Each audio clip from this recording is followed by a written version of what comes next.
Exodus chapter 12, the Passover. The Lord said to Moses and Aaron in Egypt, This month is to be your first month, the first month of your year. Tell the whole community of Israel that on the 10th day of this month, each man is to take a lamb for his family, one for each household. If any household is too small for a whole lamb, they must share one with their nearest neighbor, having taken into account the number of people there are. You are to determine the amount of lamb needed in accordance with what each person will eat. The animals you choose must be year-old males without defect, and you may take them from sheep or the goats. Take care of them until the 14th day of the month, when all the people of the community of Israel must slaughter them at twilight. Then they are to take some of the blood and put it on the sides and tops of the doorframes of the houses where they eat the lambs. That same night they are to eat the meat roasted over the fire, along with bitter herbs and bread made without yeast. Do not eat the meat raw or cooked in water, but roast it over the fire, head, legs, and inner parts. Do not leave any of it till morning. If some is left till morning, you must burn it. This is how you are to eat it, with your cloak tucked into your belt, your sandals on your feet, and your staff in your hand. Eat it in haste. It is the Lord's Passover. On that same night I will pass through Egypt and strike down every firstborn, both men and animals. And I will bring judgment on all the gods of Egypt. I am the Lord.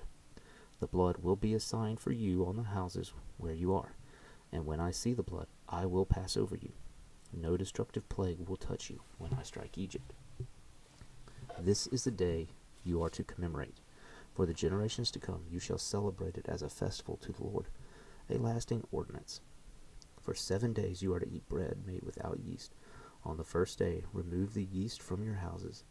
For whoever eats anything with yeast in it from the first day through the 7th day must be cut off from Israel. On the first day, hold a sacred assembly, and another one on the 7th day.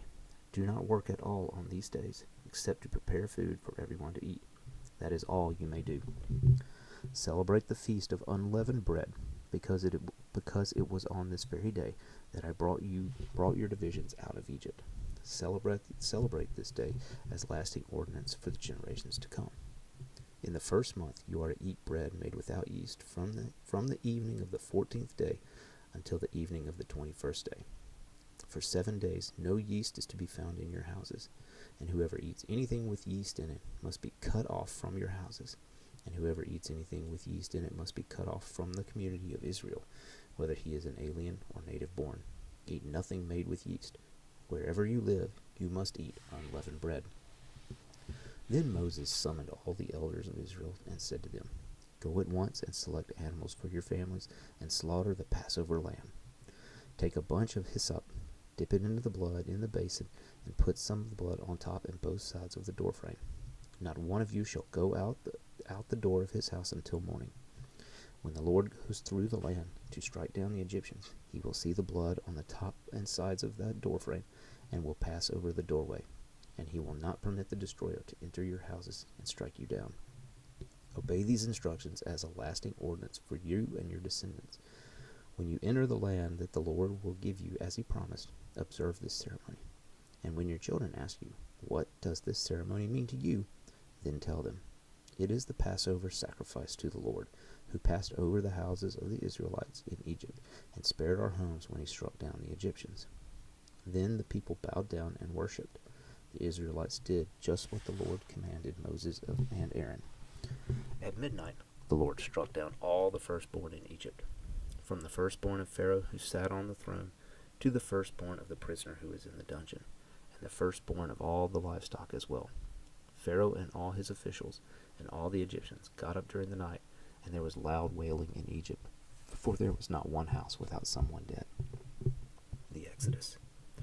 During the night Pharaoh summoned Moses and Aaron and said, Up, leave my people, you and the Israelites. Go worship the Lord as you have requested. Take your flocks and herds, as you have said, and go, and also bless me.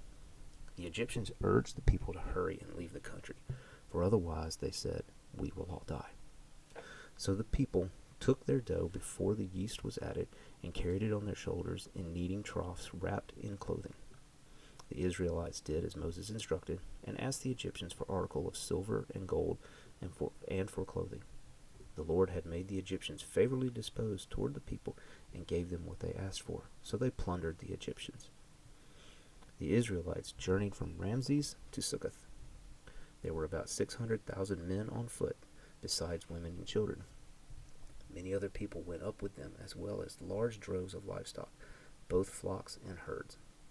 With the dough they had brought from Egypt, they baked cakes of unleavened bread. The dough was without yeast because they had been driven out of Egypt and did not have time to prepare the food for themselves. Now the length of time the Israelites lived in Egypt was 430 years. At the end of 430 years, to the very day, all the Lord's divisions left Egypt.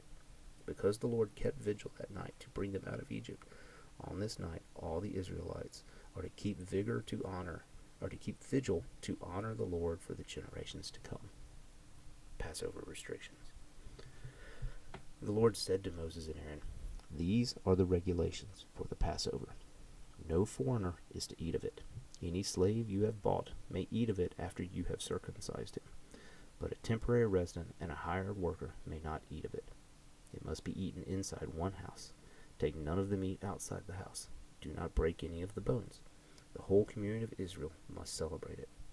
An alien living among you who wants to celebrate the Lord's Passover must have all the males in his household circumcised. Then he may take part like one born in the land. No uncircumcised male may eat of it.